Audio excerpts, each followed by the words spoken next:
In the chapter that I wrote on the STC and Iraq, I reached one primary conclusion, namely, as Hadi remained in Riyadh and became more dependent upon Ali Mohsen and Islah allied regiments at Marib, his lack of popularity in the South was increasingly exposed. By May 2017, a faction of the Iraq protest movement calling for Southern independence formed the Southern Transition Council, or STC, inside Aden with help from the UAE, the latter of which wanted to destroy Islah.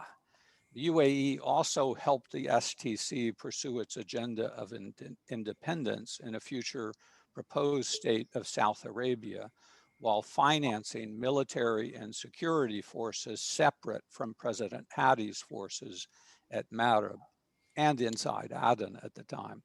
This ruptured the Gulf Coalition in August 2019 when the STC seized power in Aden and expelled Hadi's government.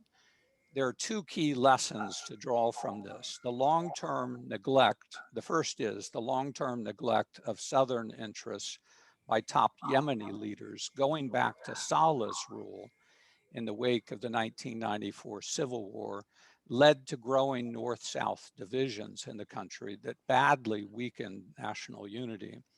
Second, different interests between the two main GCC states in the foreign military coalition, namely Saudi Arabia and the UAE, further contributed to divisions inside the country.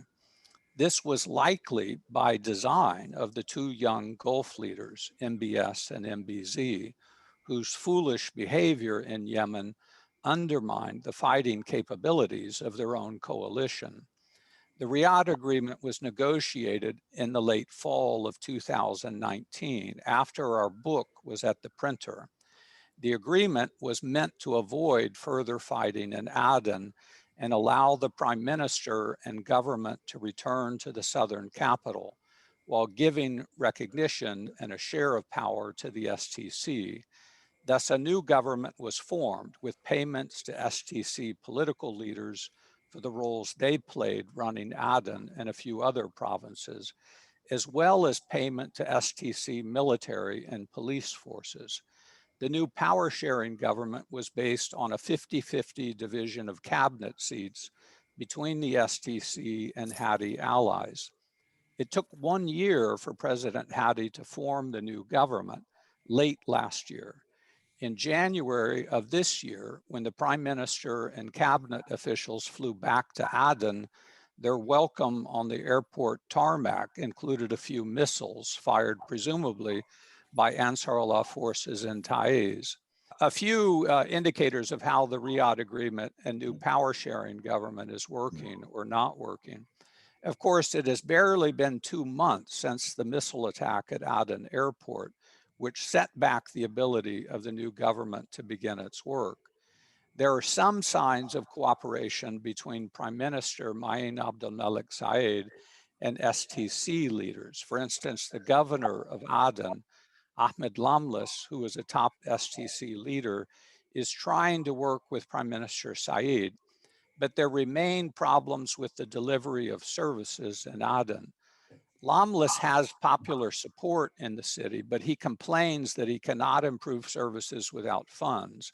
Basic salaries are not being paid.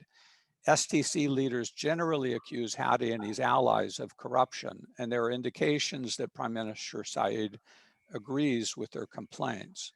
Hadi and his allies in Riyadh want to blame the STC for poor service delivery, but STC leaders say they are glad the blame can now be placed on the full cabinet in Aden.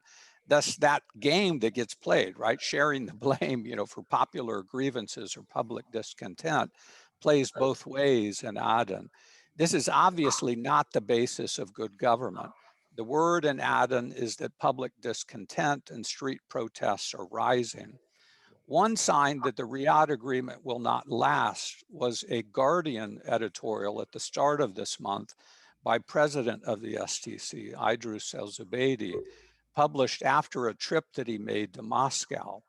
Al-Zubaydi renewed calls for a Southern referendum on independence just 2 months after this new government was formed, while asking the Biden administration to recognize the likelihood that the South will form a separate state with Ansar Allah controlling all former northern lands. I heard some STC officials say that al-Zubaydi was merely floating an idea for Biden's consideration. Yet after his meeting with Russian officials in Moscow, I think it indicates the STC's plan to pursue a separate agenda. Another indication of stress in the Riyadh agreement came from Aden 2 days ago. Hadi's allies in government are using their positions in provinces like Aden to buy support for the war effort at Marib.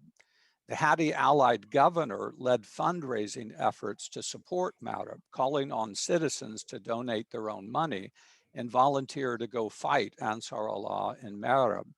There were rumblings of disapproval among the population of Zanzibar, the capital of Aden, complaining that the governor should not use local funds to support the northern cause. And I think this is the indication of, why government forces at Marib are so weak. They just simply can't get the support that they need from the population in the South. Hadi and his Abiyan allies have been vulnerable to this accusation since the 1994 civil war. Obviously, when President Saleh used Hadi as a kind of fig leaf of Southern representation in the government, and the Southern population did not buy that fact that Hadi was representing Southern interests. A few days ago, the deputy governor of Abiyan traveled to Marib with a few people volunteering to fight and others carrying funds to donate. When the deputy returned to Abiyan, there were large protests outside the governor's office. This just happened the last 2 days, calling for the governor's resignation. By my estimate, it looked like I saw videos of the protests. It looked like 1,000 or more people carrying signs of protest, calling for the governor to resign while waving the old Southern flag. I mean, clearly this is STC sponsorship of that kind of protest against the Abiyan governor. Look, the STC clearly has a level of popular support in all provinces around Aden in the west, as well as substantial support along the Hadrami coast at Aden. There's also an indication of STC support on the island of Socotra. The STC still receives Emirati support, and al-Zubaydi and Hani bin Buraik continue to reside in Abu Dhabi.